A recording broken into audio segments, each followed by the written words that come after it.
নমস্কাৰ মোৰ প্ৰিয় বন্ধু বান্ধৱীসকল আপোনালোকক গোলোক বুঢ়া ইউটিউব চেনেলৰ অন্য এটি ভিডিঅ'লৈ স্বাগতম জনাইছোঁ। প্ৰিয় বন্ধু বান্ধৱীসকল আজি মই আপোনালোকক অতি কম মূলধন খৰচ কৰি কেনেকৈ এবিধ বিশেষ খেতি কৰি লাভান্বিত হ'ব পাৰি সেই বিষয়ে কিছু কথা জনাবলৈ এই ভিডিঅ'টি প্ৰস্তুত কৰিছোঁ। প্ৰিয় বন্ধু বান্ধৱীসকল আপোনালোকে দেখা পাইছে এয়া মোৰ ৰঙালাও খেতি। এইবাৰ পৰীক্ষামূলকভাৱে প্ৰায় 7 কঠামান মাটিত এইবাৰ ৰঙালাও খেতি কৰিছোঁ। আৰু এইখিনিকে কৰিবলৈ যাওঁতে মোৰ বহুত বেছি পৰিমাণৰ মূলধন খৰচ কৰিব লগা হোৱা নাই। মূলধন কথা ক'বলৈ গ'লে ইয়াতে মই প্ৰায় জেওৰা জপনাখিনি দৰকাৰ হৈছে। এইখিনি এবাৰ কৰি ল'লে তেওঁ আৰু দুবছৰমানলৈ জেওৰা জপনা তাৰ নামত খৰচ কৰিব লগা নহয়। গতিকে জেওৰা জপনাৰ নামত মোৰ 3000 মান টকা খৰচ কৰিছোঁ। আৰু গুটি উন্নত জাতৰ গুটি যিটো অৰ্জুনা আৰু চেকেটা এই দুইবিধ গুটিয়ে মই দিছোঁ এবাৰ। গতিকে গুটিৰ নামত প্ৰায় 1000 মান টকা 4000 মান টকাৰ বিনিময়ত এইবাৰ প্ৰায় 7 কঠামান মাটিত ৰঙালাও খেতি কৰিছোঁ। বন্ধু বান্ধৱীসকল এই খেতিখিনি মোৰ কেনেকৈ কৰিছোঁ সেই সম্পৰ্কে আপোনালোকক কিছু কথা জনাই থওঁ বলক আপোনালোকে চাই যাওক। এইটো আপোনালোকে যিটো মাটি দেখা পাইছে এইটো মানে শালি খেতি কৰা এটা মাটি। তাৰমানে শালি খেতি আমাৰ ডিচেম্বৰ মাহৰ শেষত শালি খেতিটো সমাপ্ত কৰা হয়।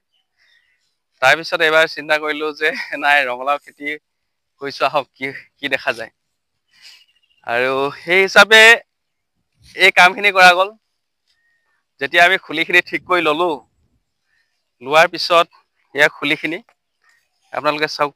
এই খুলিখিনি অকল খুলিখিনিয়ে উলিওৱা হৈছে। অকল খুলিখিনিহে উলিওৱা হৈছে। গোটেই মাটিডৰা চহোৱা হোৱা নাই। তাৰপিছত আমি বীজখিনি দিলোঁ। বীজ হিচাপে অৰ্জুনা আৰু চেকেটা এই দুটা প্ৰজাতিৰ ব্যৱহাৰ কৰা হৈছে। তাৰপিছত মাজে মাজে আমাক পানীটো দৰকাৰ। পানীটো আমি 2-3 দিনৰ মূৰে মূৰে দিয়াৰ পিছত পুলিখিনি যেতিয়া গজি গ'ল, গজি যোৱাৰ পিছত দৰকাৰ হৈ পৰিলে জেওৰা জপনাখিনি। জেওৰাখিনি দৰকাৰ হ'লে জেওৰা দিয়াৰ সময়তে কেইটকামান পইচা খৰচা হ'ল বাৰু। 3-4 হাজাৰ মান টকা খৰচা হ'ল আৰু মুঠতে। বীজখিনি কিনোতে 1000 মান টকা। বীজ আৰু জেওৰা জপনা এই দুটাত আমাৰ 4000 মান টকা খৰচা হ'ল 7 কঠা মাটিত। 7 কঠা মাটিত 4000 টকা খৰচা কৰিলোঁ। এতিয়ালৈকে খৰচা হৈছে। এতিয়া বৰ্তমান পুলিয়ে এইটো পৰ্যায় পাইছেহি আহি পেলাই।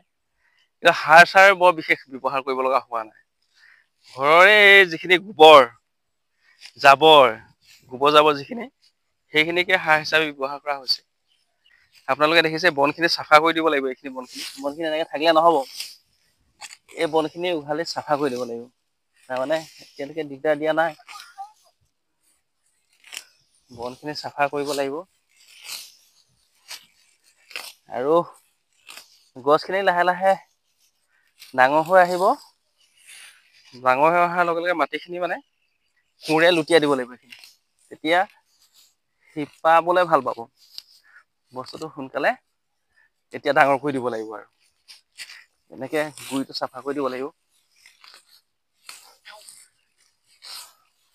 এই গুৰিখিনি চাফা কৰি দিলে গছজোপা সোনকালে বঢ়াত সুবিধা হয়। এতিয়া মাটিটো চপাই পেলাই গোবৰ জাবৰ যিখিনি আছে মানে সেইখিনি ইয়াতে দি দিয়া হ'ব। এনেকে প্ৰতিজোপা গছত দি দিয়া হ'ব। আমি ৰাসায়নিক সাৰটো ব্যৱহাৰ নকৰোঁ। যিটো ঘৰতে গোবৰ জাবৰ যিখিনি আছে সেইখিনি এই 8 কঠা মাটিৰ কাৰণে সেইখিনি হৈ যাব প্ৰায়। সেইখিনি চাফা কৰি দিয়াৰ পিছত লাহেকে মাটিটো চপাই আৰু আমি অকণমান জেগাটো বহলকৈ উলিয়াই দিব লাগিব। যাতে পুলিটোৱে শিপাবলৈ যাতে সুবিধা পায়। এনেকৈ এইখিনি চাফা কৰি দিব লাগিব। এইখিনি মোক কৰিবলৈ যাওঁতে প্ৰায় এদিনমানৰ কাম আছে। পুলিখিনি ডাঙৰ হৈ অহাৰ লগে লগে অকণমান দিগদাৰ হয়। সেইকাৰণে মটৰ পাইপৰ ব্যৱস্থা কৰি লৈছোঁ। এনেকে মটৰে দিলে কামটো আমি মানে 2-3 ঘণ্টাৰ ভিতৰতে আটাইখিনি পুলিতে পানী দি সম্পূৰ্ণ শেষ কৰিব পাৰি। পানী দিয়া কামটো শেষ হৈ যায় 2-3 ঘণ্টামানৰ ভিতৰতে। মটৰ ব্যৱহাৰ কৰোঁ। গতিকে এতিয়া আৰু মটৰৰ বিশেষ প্ৰয়োজন নহ'ব, বৰষুণৰ পানীও পাইছে, বৰষুণৰ পানী পাইছে, পুলিখিনি এইটো পৰ্যায় পাইছেহি আহি। গতিকে আমি আৰু কথাটো হ'ল কি, এই যে পুলিখিনি দেখিছে আগ কম, আগখিনি কম, আগ কম হোৱা মূলতে হৈছে মই আগখিনি বাঢ়িবলৈ বৰ্তমান দিয়া নাই। এই আগখিনি মানে কি হয়, ইয়াতে কাটি দিয়া হৈছে, এনেকুৱাতে কাটি দিয়া হৈছে, এনেকুৱাতে কাটি দিয়া হৈছে।